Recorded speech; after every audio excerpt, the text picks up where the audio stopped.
Surat airport પર વધુ એક વખત ડ્રગ્સ ઝડપાયું। બેંકોકથી આવેલી ફ્લાઇટમાં ડ્રગ્સ પકડાયું। એર ઇન્ડિયા એક્સપ્રેસની ફ્લાઇટમાં ડ્રગ્સ લવાતું હતું। સીટ પાછળ સંતાડેલા ગાંજાના પેકેટ મળી આવ્યા।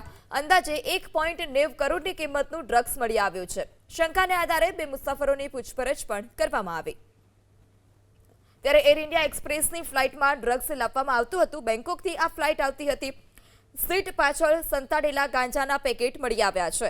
અંદાજિત 1.90 કરોડની કિંમતનું આ ડ્રગ્સ છે। શંકાને આધારે બે મુસાફરોની પૂછપરછ પણ કરાઈ। એર ઇન્ડિયા એક્સપ્રેસની ફ્લાઇટમાં ડ્રગ્સ લવાતું હતું। સીટ પાછળ સંતાડેલા ગાંજાના પેકેટ મળી આવ્યા। અંદાજે 1.90 કરોડની કિંમતનું ડ્રગ્સ મળી આવ્યું છે। શંકાને આધારે બે મુસાફરોની પૂછપરછ પણ કરવામાં આવી। ત્યારે એર ઇન્ડિયા એક્સપ્રેસની ફ્લાઇટમાં ડ્રગ્સ લાવવામાં આવતું હતું। બેંકોકથી આ ફ્લાઇટ આવતી હતી।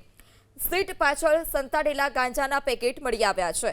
અંદાજિત 1.90 કરોડની કિંમતનું આ ડ્રગ્સ છે। શંકાને આધારે બે મુસાફરોની પૂછપરછ પણ કરાઈ।